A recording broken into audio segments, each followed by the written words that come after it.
Bonjour, nous sommes en 2020 dans l'IDA. Je me présente, je m'appelle Pierre-Jean, j'ai 74 ans, je suis titulaire d'une maîtrise en théologie biblique et d'un master de philosophie et de théologie catholique. Je suis diplômé de l'IDA. Plus jeune, j'ai étudié la philosophie et particulièrement la logique. L'IDA m'a demandé de prendre en main ses cours à travers une série de vidéos, dont celle-ci est la 10e. Nous sommes donc le 20 novembre 2020. Dans cette 10e vidéo, nous allons voir la question de la connaissance, son objet formel, son fonctionnement, l'être entitatif et l'être intentionnel, ces trois définitions, son activité immanente et enfin les conditions prérequises en vue de l'obtenir. Dans les vidéos précédentes, nous avons employé les mots connaître et connaissance en supposant en comprendre la signification. La connaissance est quelque chose qui existe en nous et dont nous avons par notre conscience l'expérience intérieure. Les mots connaître et connaissance désignent en nous ce qui existe ainsi en nous et dont nous avons conscience. Ils désignent un fait qui existe au-dedans de nous, comme le mot rouge désigne pour nous ce que nos yeux voient quand ils reçoivent de la lumière rouge, bien avant que nous soyons capables de définir cette lumière par la longueur d'onde électromagnétique. Mais connaître et connaissance ne nous apprend pas ce qu'est connaître ou ce qu'est la nature de la connaissance. La philosophie moderne, occupée exclusivement du fonctionnement de la connaissance, est passée tout entière à côté de ce problème et à examiner comment on parvient à connaître sans jamais savoir ce que c'est que connaître. La philosophie de saint Thomas d'Aquin est la seule, et ce n'est pas son moindre mérite, à avoir posé explicitement et vraiment résolu ce problème de la nature de la connaissance. La difficulté provient de ce qu'en général, on définit une notion à partir d'autres notions auxquelles on la ramène en quelque sorte. Par exemple, on définit le rectangle comme un parallélogramme dont les angles sont droits, en ramenant ainsi cette notion de rectangle à celle de parallèle et d'angle droit. Il est impossible de définir ou d'expliquer la connaissance à partir d'autres notions et de la ramener de quelque manière que ce soit à quoi que ce soit d'autre qu'elle-même, car la connaissance est une réalité entièrement nouvelle qui fait son apparition avec le monde animal et qui est totalement irréductible à tout ce que l'on peut trouver de phénomènes mécaniques, physiques et chimiques chez les êtres inanimés, chez les végétaux, phénomènes dans lesquels on ne trouvera jamais rien qui ait la moindre analogie ou ressemblance avec la connaissance qui demeure ainsi irréductible à quoi que ce soit d'autre qu'elle-même, et c'est pourquoi nous ne pouvons avoir l'idée de la connaissance qu'uniquement par notre expérience intérieure d'être doué de connaissance, placé en conscience devant ce fait de la connaissance qui existe en nous.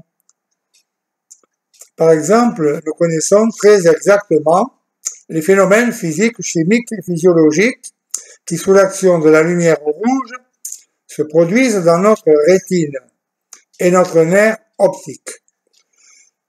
Mais si vous expliquez ces phénomènes à un homme aveugle de naissance, Cela ne lui donnera pas la moindre idée de ce qu'est la connaissance de la couleur rouge, par la sensation visuelle de rouge, parce qu'il ne l'a jamais éprouvée. Donc la connaissance de la couleur rouge ne s'explique en rien par ces phénomènes physiques, chimiques et physiologiques qui ne servent qu'à la provoquer. La connaissance a une nature à elle, sa nature propre. La présence de la connaissance dans le monde animal constitue donc un abîme, une absolue discontinuité entre lui et le monde végétal, et cela depuis les animaux les plus rudimentaires qui n'ont que le sens du toucher. Ces animaux ont tout de même par là la connaissance de ce qu'ils touchent, alors que le végétal n'a aucune connaissance. Le biologiste qui n'observe l'être vivant que de l'extérieur ne peut avoir l'expérience intérieure qu'à l'animal de sa propre connaissance, et peut se trouver embarrassé pour situer cette discontinuité et se demander s'il a affaire à un végétal ou à un animal, lorsqu'il se trouve devant un organisme très simple qui n'a pas d'organes différenciés.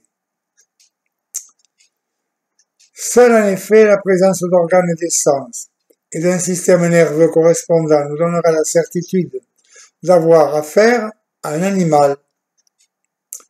Par exemple, prenons un organisme vivant très simple, qui fuit ou se rétracte si on le pique avec une aiguille. On ne peut pas en conclure qu'il a senti la piqûre et par là connu l'aiguille. Donc ce serait un animal, car ce mouvement peut s'avérer être une simple réaction de défense, due à la seule vie organique, et s'étant produite par un mécanisme de fonctionnement de cette vie organique, sans aucune connaissance de l'aiguille, ni de la piqûre, puisque c'est le caractère propre de l'être vivant, aussi bien végétal qu'animal, de posséder, contrairement aux êtres inanimés, la capacité de réagir à l'action du milieu extérieur d'une manière ordonnée à sa propre conservation. On avait autrefois appelé connaissance sensible la sensibilité d'une plante qui réagit au contact, mais nous connaissons aujourd'hui le mécanisme physiologique de cette réaction, qui est du seul domaine de la vie organique et ne suppose aucune connaissance, et ne peut donc attribuer une connaissance à cette plante qui n'a ni organe, ni sens, ni système nerveux. Mais l'ignorance du biologiste pour situer dans certains cas la discontinuité entre animal et végétal n'enlève rien à la discontinuité, car un être vivant, que nous le sachions ou non, est en réalité doué de connaissances, fût-ce au niveau le plus rudimentaire du seul toucher, et dans ce cas, c'est un animal, ou n'en est pas doué, et dans ce cas, c'est un végétal.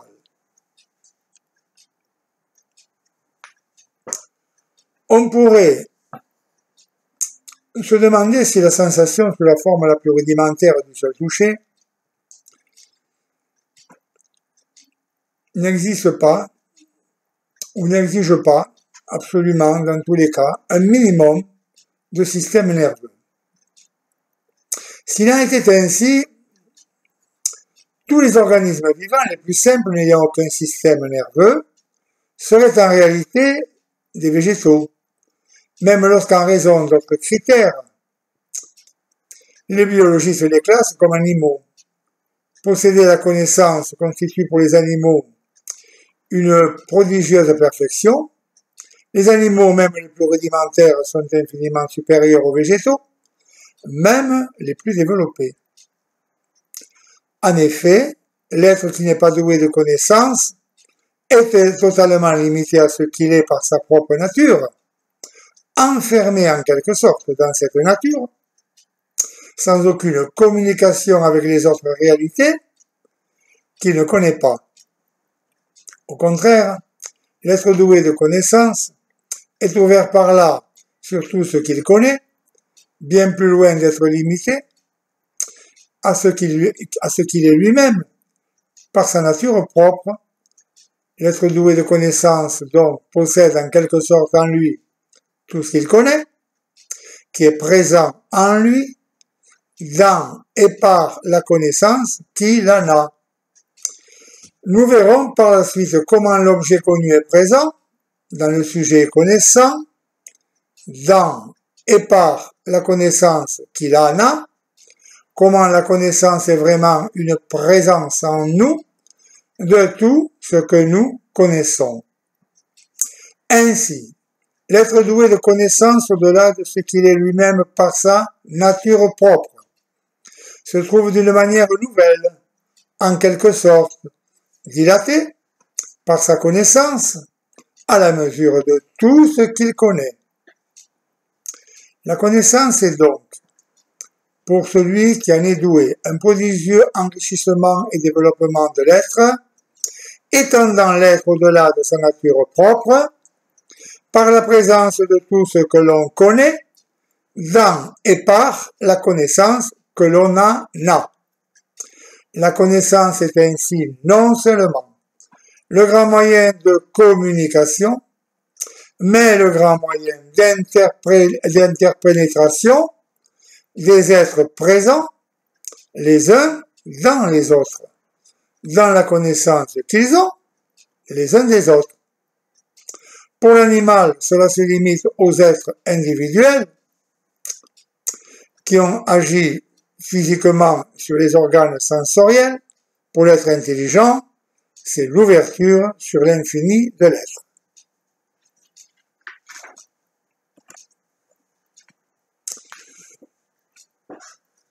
Mais parler de la nature de quelque chose, c'est envisager sa cause formelle, l'objet de la cause formelle.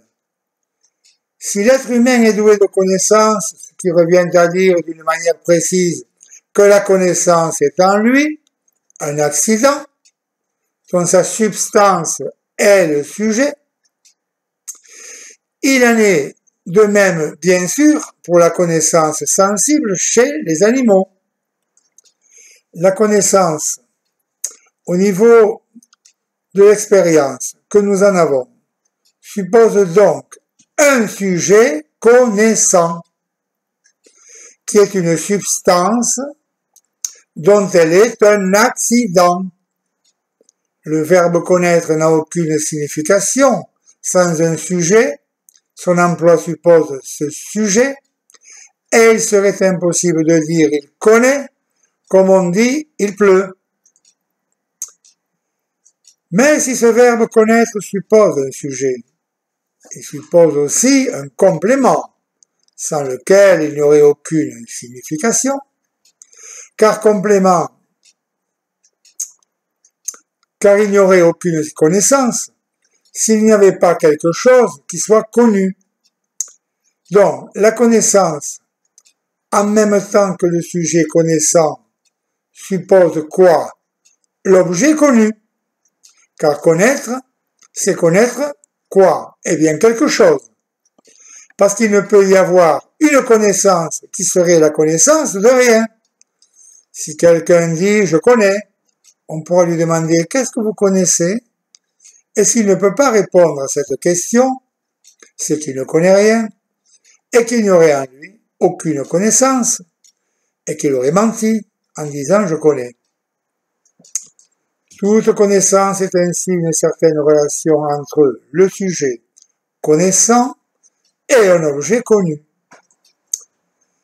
Mais si un même sujet doué de connaissance est capable d'actes de connaissance différents les uns des autres, et qu'il peut connaître des objets différents les uns des autres,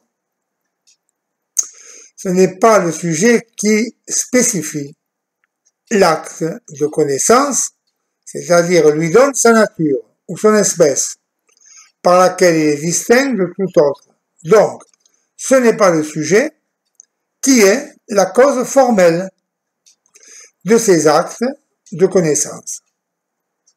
Ce qui fait qu'un acte de connaissance est ce qu'il est, ce qui lui donne sa nature, c'est d'être la connaissance de ceci ou de cela, ou de ceci et non de cela. C'est d'être la connaissance de tel objet ou d'un tel autre. C'est ce qui est connu, c'est quoi? Eh bien, c'est l'objet connu qui est la cause formelle de l'acte de connaissance. C'est-à-dire ce qui le spécifie, ce qui le détermine en sa nature ou son espèce, en le distinguant de tout autre. L'acte de connaissance n'est que ce qu'il est comme connaissance que parce qu'il connaît.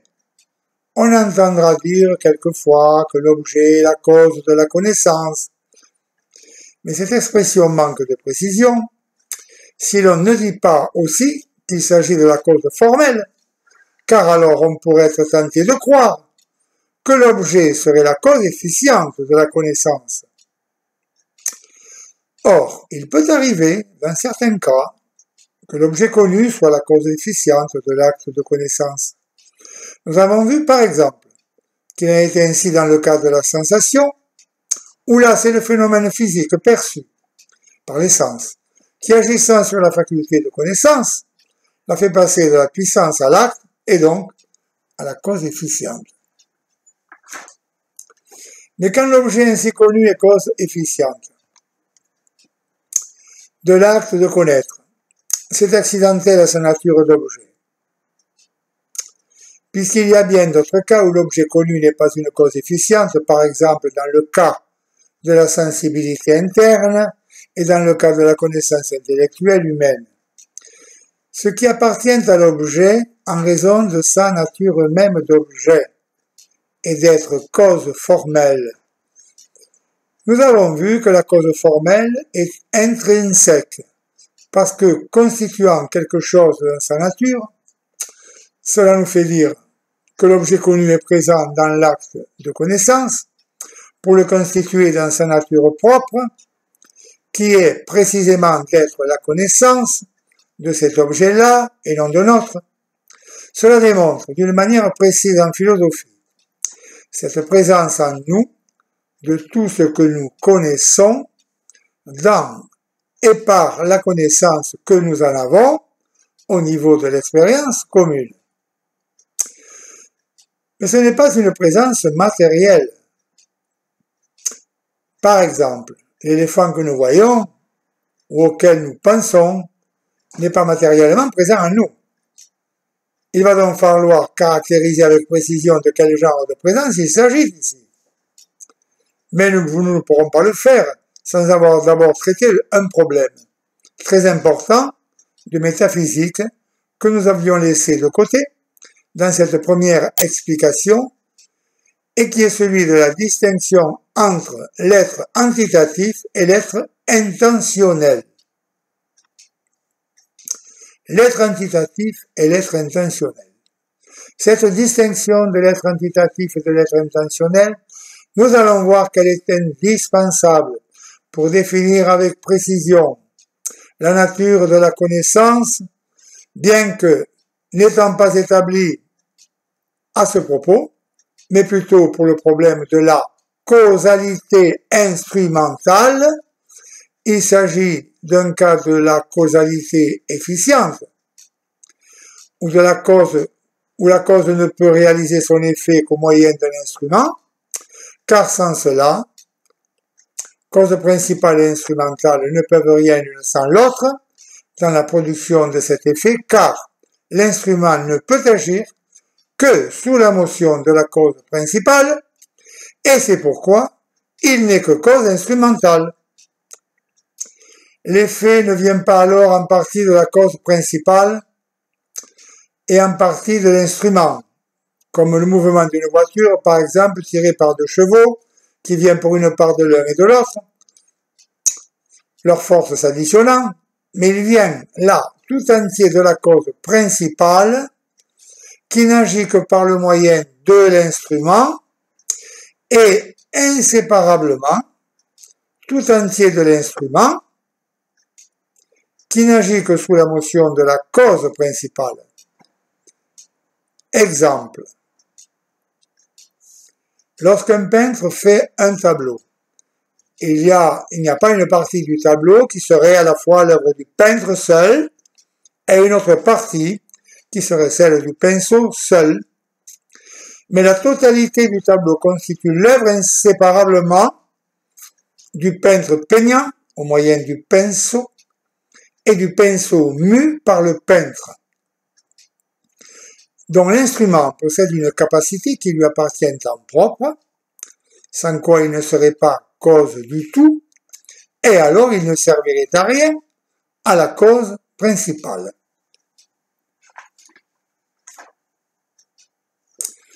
Par exemple, le pinceau a la capacité de déposer des couleurs sur une toile, sans quoi il servirait à rien au peintre. Il reste pourtant que l'instrument produit l'effet grâce à une capacité qu'il n'a pas, par lui seul, mais seulement sous la motion de la cause principale, qui fait passer par lui sa propre capacité, ce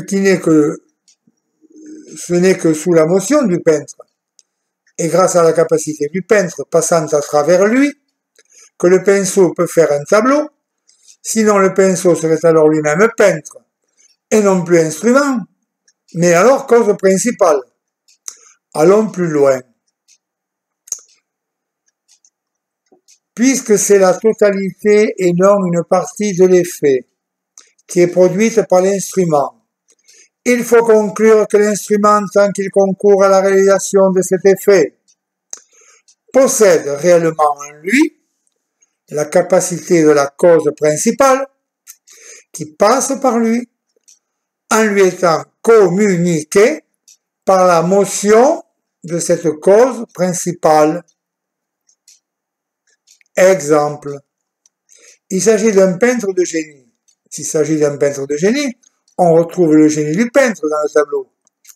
Mais comme il n'y a rien d'autre sur la toile que les couleurs que le pinceau y a mises, il faut bien conclure que le génie du peintre s'est trouvé dans le pinceau, pendant que sous la motion du peintre, le pinceau déposait les couleurs sur la toile. Pourtant, le pinceau n'a pas de génie dans son être propre et stable, car manié par un autre peintre moins talentueux, il ne ferait qu'un tableau médiocre.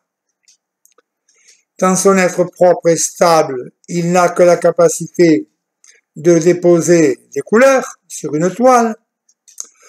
Voilà ce qui nous amène à bien distinguer l'être antitatif et l'être intentionnel. Nous allons maintenant les expliquer plus en détail. L'être antitatif, c'est ce qu'un être possède par sa nature propre et de manière stable, tant qu'il conserve sa nature.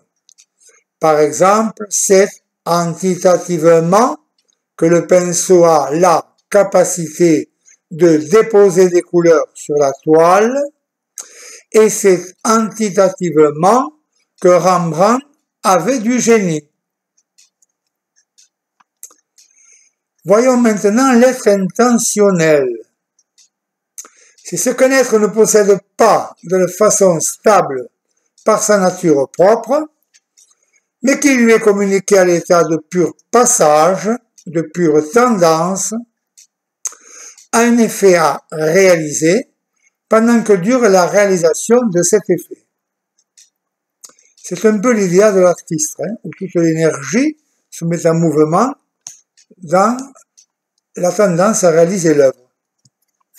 C'est ainsi que sous la motion d'un peintre de génie, et tant que dure cette motion, un pinceau aura intentionnellement du génie, parce que le génie du peintre passe en lui, sous un état de pure tendance, à la réalisation du tableau.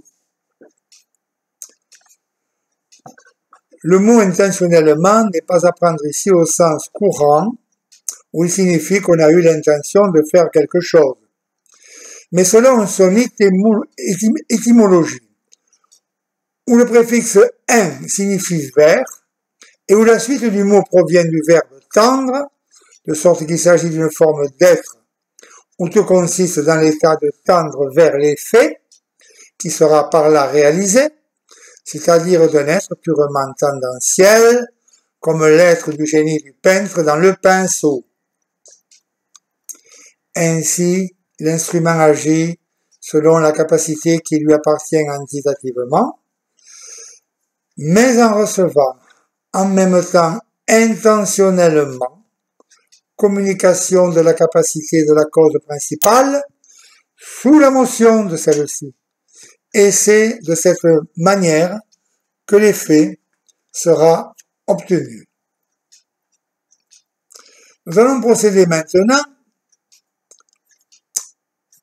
en 3 étapes pour élucider complètement quelle est la nature de la connaissance. Donc, il y a 3 définitions de la connaissance, nous allons les voir. Première étape pour cette définition, nous avons posé le problème de ce qu'est la présence de l'objet connu dans l'acte de connaissance comme cause formelle de cet acte de connaissance. L'objet connu n'est évidemment pas le sujet connaissant, par l'être qui lui appartient en propre, et le constituant lui-même, c'est-à-dire par son être antitatif. Le fait qu'il soit connu ne le déplace pas, le laisse là où il est, et ne modifie rien en lui. L'objet connu n'est présent dans le sujet connaissant qu'en tant que connu et en y étant connu pour déterminer et spécifier l'acte de connaissance, en n'y étant que dans et par cet acte de connaissance, qui est un accident déterminant le sujet, dont l'objet connu n'est pas dans le sujet connaissant, selon son être antitatif, mais comme déterminant l'être même du sujet, selon précisément que celui-ci est un acte de connaissance. La présence de l'objet connu dans le sujet connaissant est donc de pure relation ou tendance à la spécification de l'acte de connaissance, à déterminer cet acte de connaissance à être ce qu'il est, en étant la connaissance de cet objet-là, et non de l'autre. Et une telle présence ne change pas antitativement l'être du sujet, qui n'est en rien modifié dans sa propre nature, dans sa propre nature propre, mais est de pur passage le temps que dure l'acte de connaissance. C'est donc dire que la présence de l'objet connu dans le sujet connaissant est du domaine de l'être intentionnel, comme la présence du génie du peintre dans le pinceau. Nous tiendrons donc, nous allons nous en tenir à cette définition qu'il faut retenir. La connaissance et présence intentionnelle de l'objet connu dans le sujet connaissant pour spécifier l'acte de connaissance. Alors, nous avons bien retrouvé ici l'être intentionnel, mais avec deux différences essentielles, avec le cas de la causalité instrumentale. D'abord, la causalité instrumentale est une causalité efficiente, tandis que dans le cas de la connaissance, nous trouvons l'être intentionnel, mais alors là, dans une causalité formelle. De plus, il y a dans l'instrument agissant sous la motion de la cause principale tendance mobile à la réalisation de l'effet, tendance qui n'existe que dans et par un mouvement imprimé par la cause principale, tandis que dans la connaissance, il y a tendance immobile à l'objet connu, parce que tendance constitutive de la nature même de l'acte de connaissance, qui est d'être connaissance de cet objet. Maritain a écrit dans les réflexions sur l'intelligence l'objet de connaissance, je cite, existe intentionnellement dans l'âme à titre de tendance immobile qui a pour terme ce même objet effectivement connu. Dire que l'acte de connaissance est un accident dont l'homme connaissant est le sujet, c'est dire que l'acte de connaissance apporte à cet homme un surplus d'être, un enrichissement, développement ou perfectionnement d'être, qui constitue précisément à être connaissant. Quand le sujet passe de la puissance à l'acte de connaître et devient quelque chose qui n'était pas avant, ou acquiert quelque chose qu'il n'avait pas avant, et devient connaissant alors qu'il ne l'était pas avant, c'est bien un surplus et un enrichissement de son être. Donc, connaître, c'est devenir. Et finalement, être quelque chose, c'est être connaissant. Et c'est être et s'épanouir ou développer son être propre en cet acte de connaissance, dont toute nature est purement uniquement celle de l'objet connu. Mais devenir en une forme d'être, dont la nature est celle de l'objet, cela veut dire que connaître c'est dans et par l'acte de connaissance, devenir et finalement être l'objet connu. La connaissance, c'est ce qui est le sujet connaissant au moment où il connaît. Et comme c'est l'objet connu, qui en est la cause formelle, il faut bien qu'en cet acte de connaissance, le sujet connaissant soit l'objet connu, qu'il en est ainsi devenu, dans et par cette connaissance qu'il en a. Nous connaissons en étant tout ce que nous connaissons, au moment où nous le connaissons, et en tant que nous le connaissons, dans et par nos actes de connaissance. Mais il peut s'agir ici de l'être antitatif. Antitativement, le sujet n'étant rien modifié dans son être propre. Dans le sujet, rien n'est modifié dans son être propre, dans sa nature propre, par la connaissance qui ne le fait pas cesser d'être ce qu'il est. Par exemple, je n'acquiers rien de la nature de l'éléphant quand je vois un éléphant ou quand je pense à un éléphant. Ça ne me fait pas pousser une trompe. Ça ne me fait pas devenir éléphant. Bien plus encore, rien n'est changé dans l'être propre de l'objet connu. Par le fait qu'il est connu, il reste le même exactement comme s'il n'était pas connu.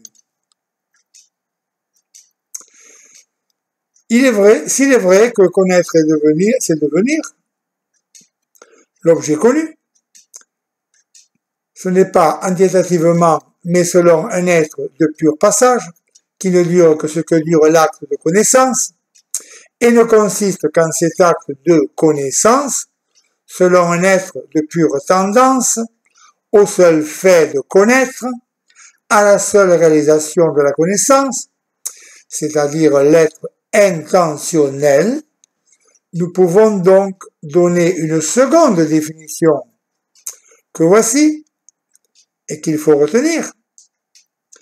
Connaître, c'est devenir, et dans et par l'acte de connaissance, être intentionnellement l'objet connu. Dans et par l'acte de connaissance, le sujet épanouit son être. Et en l'être même de l'objet,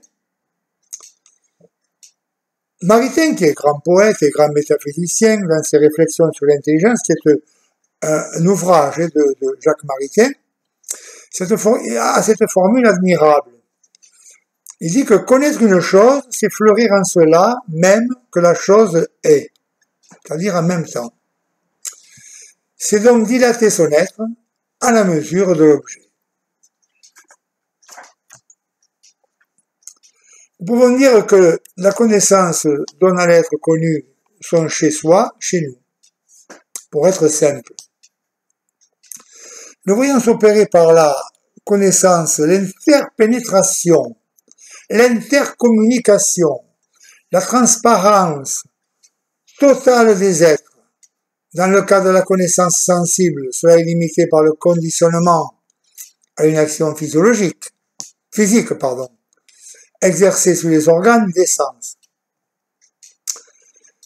Dans le cas de la connaissance intellectuelle, c'est l'ouverture sur l'infinitude de la totalité de ce qui participe à l'être. Par la suite, nous aurons à examiner, à critiquer la formule de la philosophie idéaliste, car un au-delà de la pensée est impensable.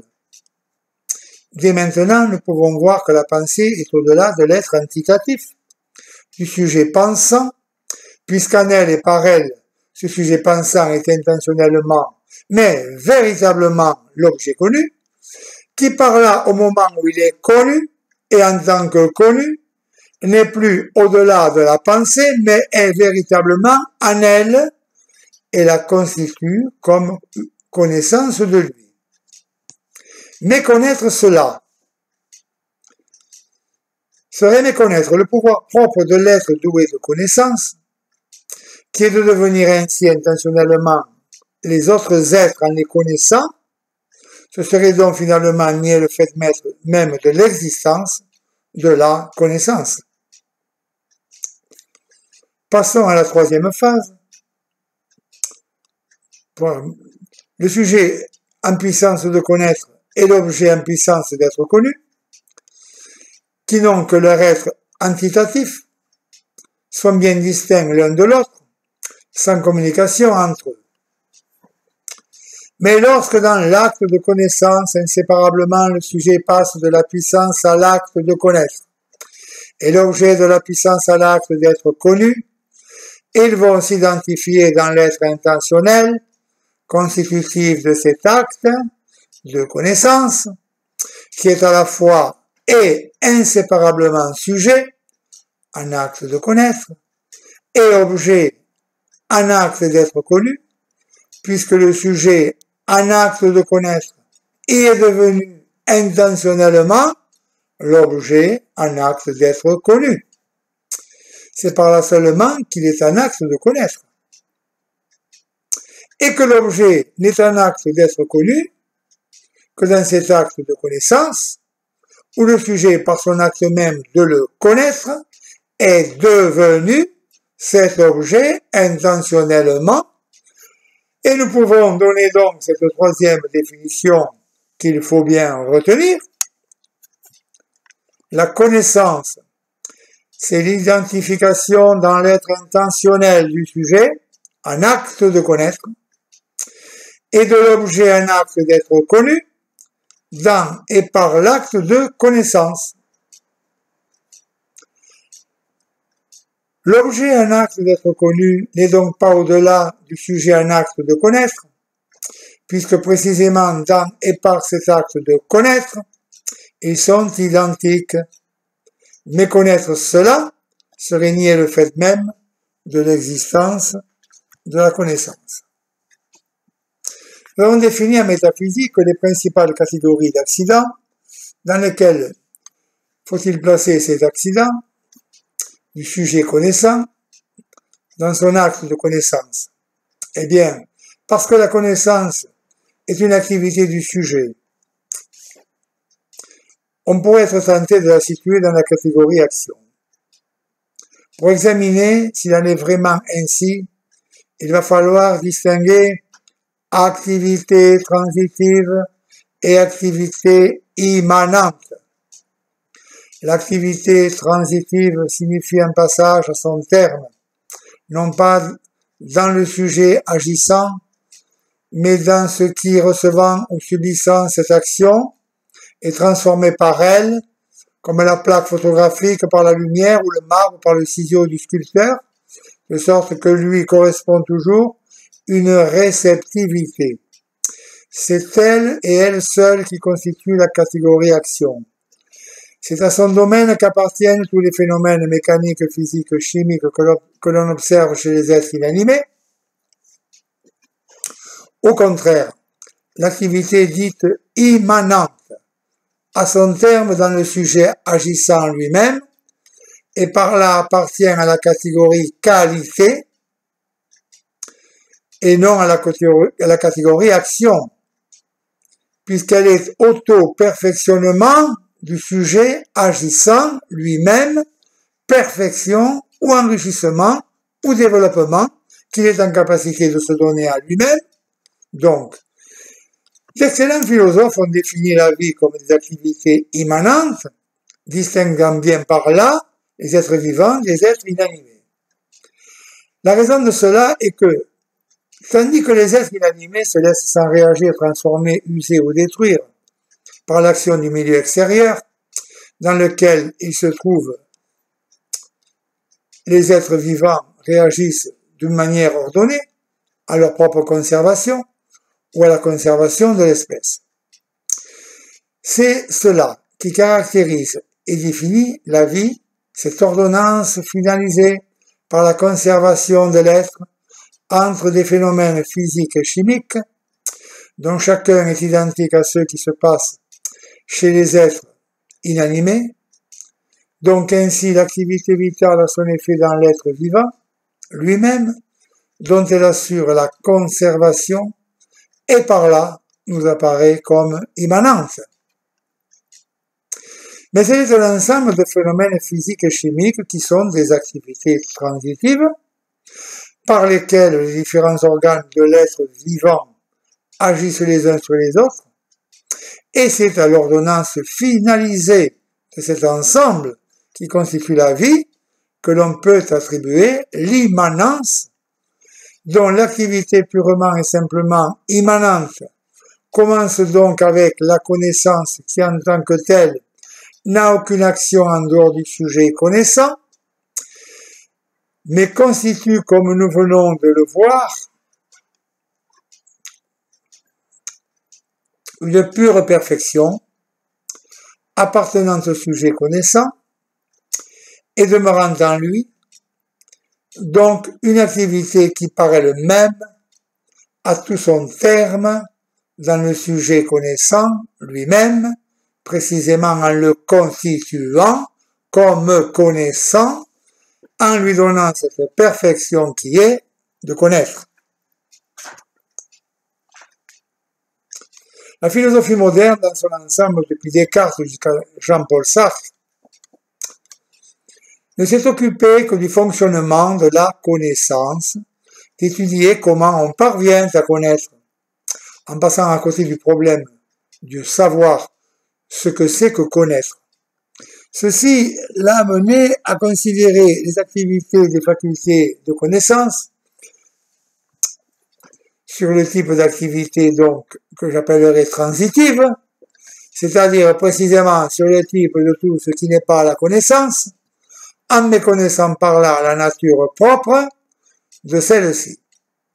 Elle a considéré la connaissance comme une production de sensations, d'images, d'idées, de jugements, de raisonnements, c'est-à-dire de tout ce qu'il faut pour parvenir à connaître, en négligeant de se demander ce que c'est que connaître par le moyen de tout cela. Or, produire ou faire quelque chose, ce serait bien une activité transitive. Mais il faut bien des sensations, des images, des idées, des jugements, des raisonnements pour parvenir à connaître.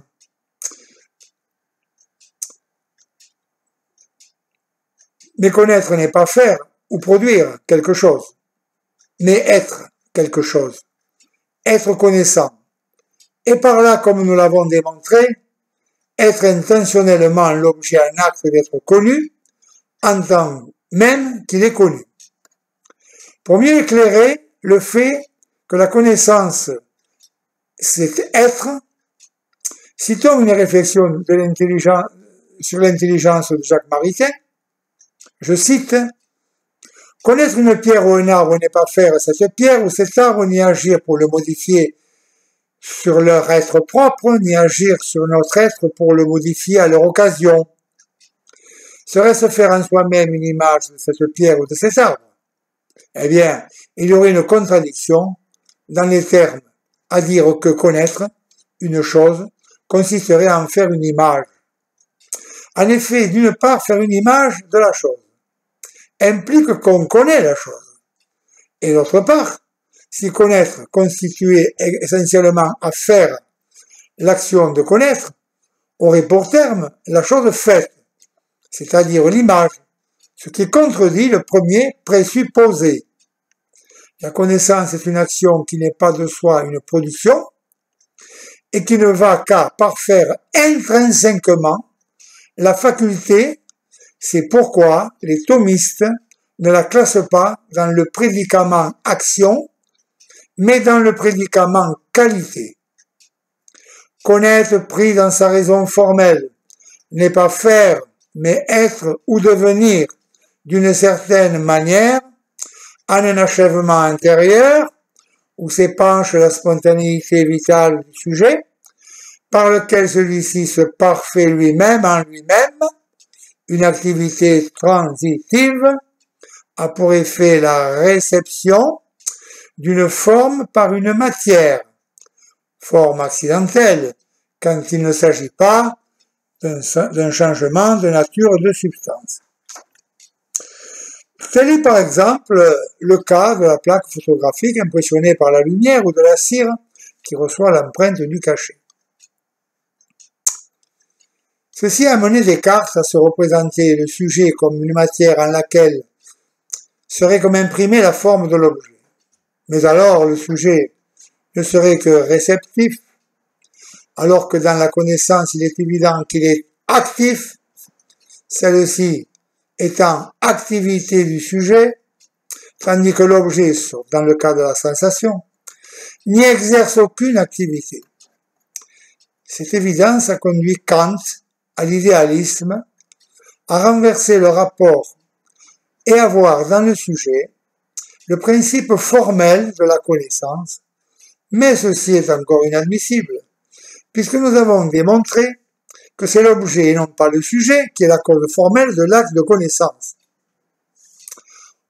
On ne peut sortir de ce dilemme qu'en comprenant que la connaissance n'est pas activité transitive, donc n'aboutit pas à la réception d'une forme par une matière, mais activité immanente, où la spontanéité vivante du sujet, capable de se connaître, se perfectionne au-dedans de lui, en lui, et entre en activité dans cet acte de connaissance, dont l'objet est cause formelle, et donc dans lequel et par lequel, quand il est un acte de connaître, il l'est, sans cesser d'être le même, antitativement, devenu intentionnellement l'objet connu. Dans l'acte de connaissance, le sujet est spécifié par l'objet, non pas en tant que modifié ou transformé par lui. Dans son être antitatif, je veux dire, mais en tant que devenu intentionnellement lui connu en acte dans une relation purement intérieure, immanente et immobile à lui, fruit de sa propre capacité de le connaître, c'est-à-dire de sa capacité de dilater dans et par la connaissance son être propre,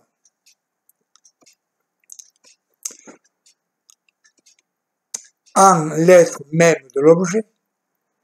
Recevoir une forme dans une matière, c'est devenir autre, être transformé. Mais dans la connaissance, l'objet ne devient pas autre par le fait qu'il est connu, ce qui ne change rien en lui, et le sujet ne devient pas autre dans son être antitatif, comme la plaque photographique impressionnée par la lumière, ou comme le marbre travaillé par l'outil du sculpteur. Il devient connaissant, ce qui ne modifie en rien son être antitatif, mais le fait devenir intentionnellement l'objet en acte d'être connu.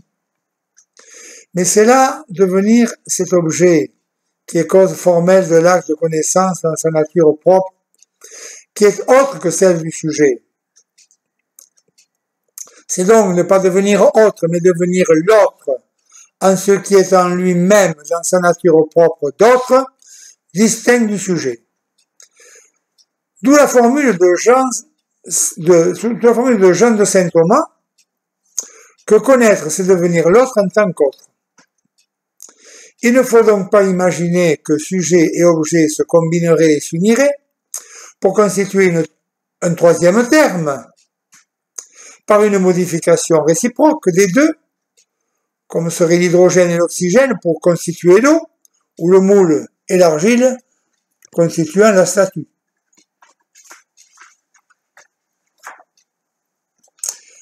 Ceci va nous faire citer à nouveau les réflexions sur l'intelligence de Jacques Maritain,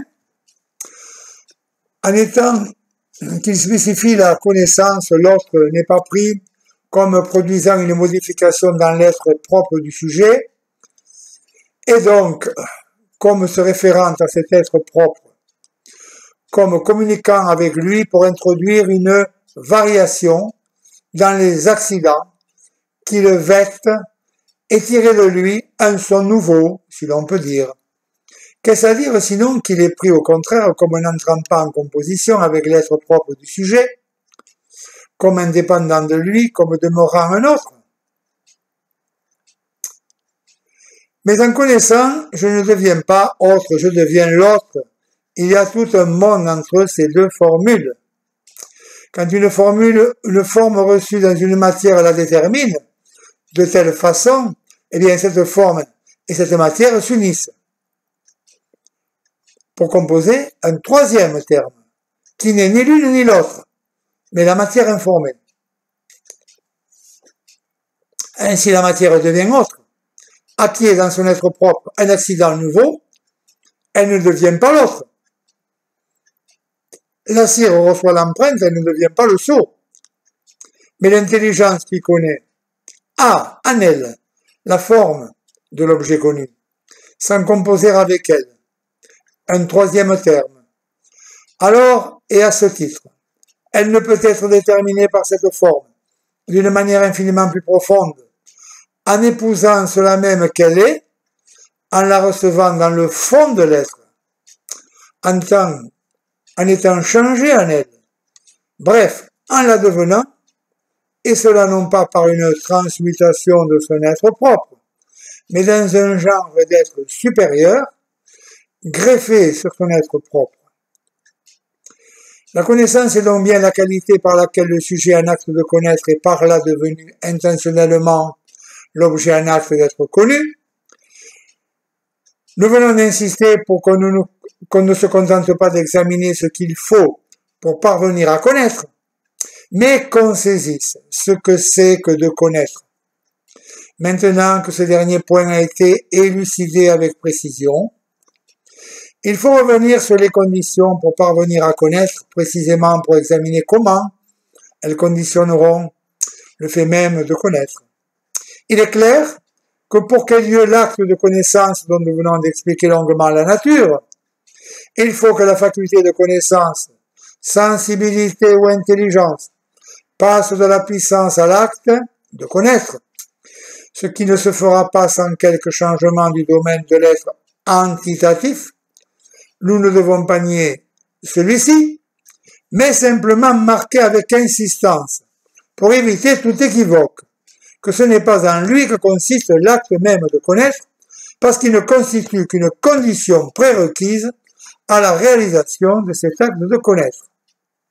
Cette préparation du sujet à l'acte de connaître dans l'ordre de son être antitatif peut se faire de bien des manières différentes, selon les cas.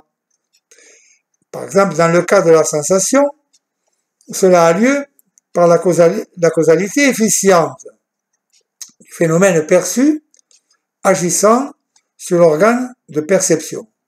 De sorte que dans ce cas, l'objet connu est à la fois cause efficiente et cause formelle.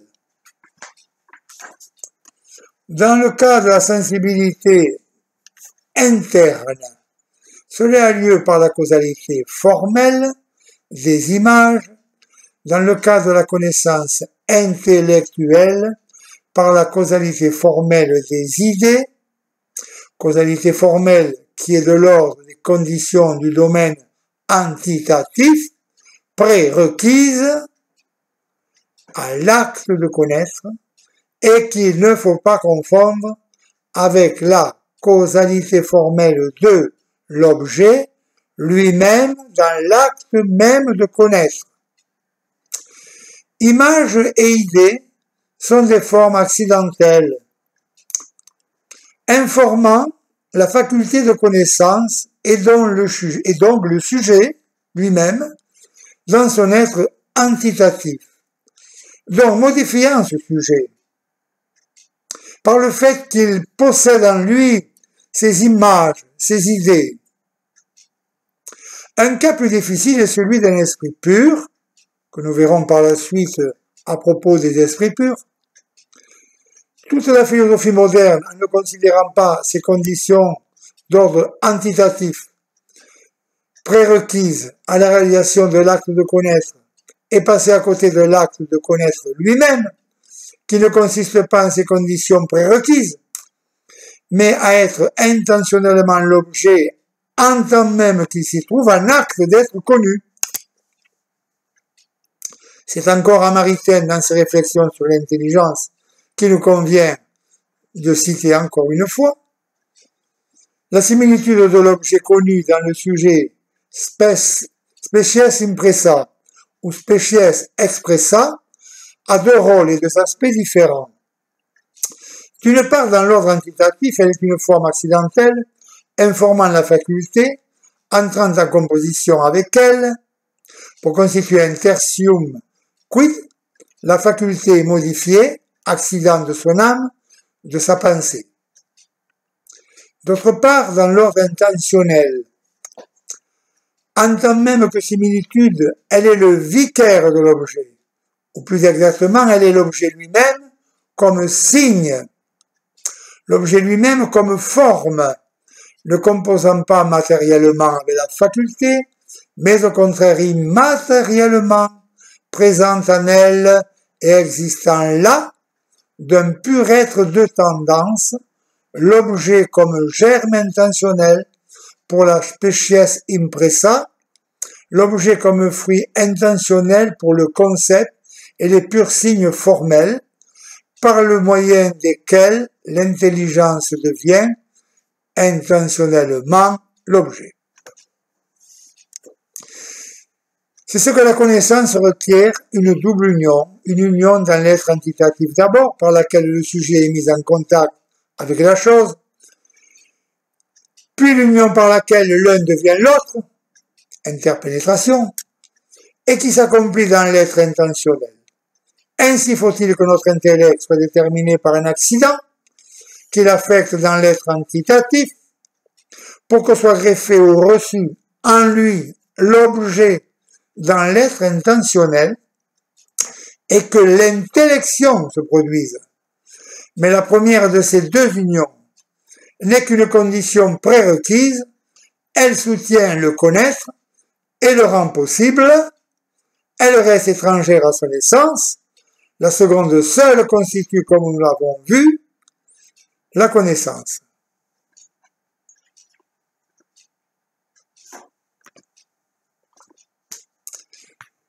Dans la première union, d'ordre antitatif, la faculté de connaissance est réceptive vis-à-vis de l'objet pour être en quelque sorte fécondée par lui. Dans la seconde, qui constitue la connaissance elle-même, la faculté de connaissance est active en son acte même de connaître. En continuant à citer l'ouvrage de Maritain, si l'intelligence en tant que déterminée par l'objet, en tant que foncièrement dominée, pénétrée par lui, et passive à son égard, ce n'est pas dans l'intellection elle-même, c'est dans la cause de l'intellection, dans la fécondation de l'intelligence, qu'intervient cette passivité. En elle-même, l'intellection est activité vitale, le plus parfait des actes immanents, dont le plus parfaitement spontané. Supposant la faculté déjà parfaite, c'est-à-dire déjà achevée en détermination, n'étant donc pas un mouvement au sens propre du mot, mais une procession parfaite de l'acte à l'acte, elle émane activement tout entière de la faculté, principe suffisant de sa propre opération. Voilà l'immanence vitale, c'est-à-dire l'autonomie de l'intelligence. La faculté d'abord fécondée est devenue l'objet. Voilà la dépendance de l'intelligence, son hétéronomie à l'égard de l'objet, de la faculté qui n'est parfaite que parce qu'elle a été rendue l'objet lui-même, en tant qu'intrinsèquement déterminé à connaître, et qui ne le connaît qu'en le devenant.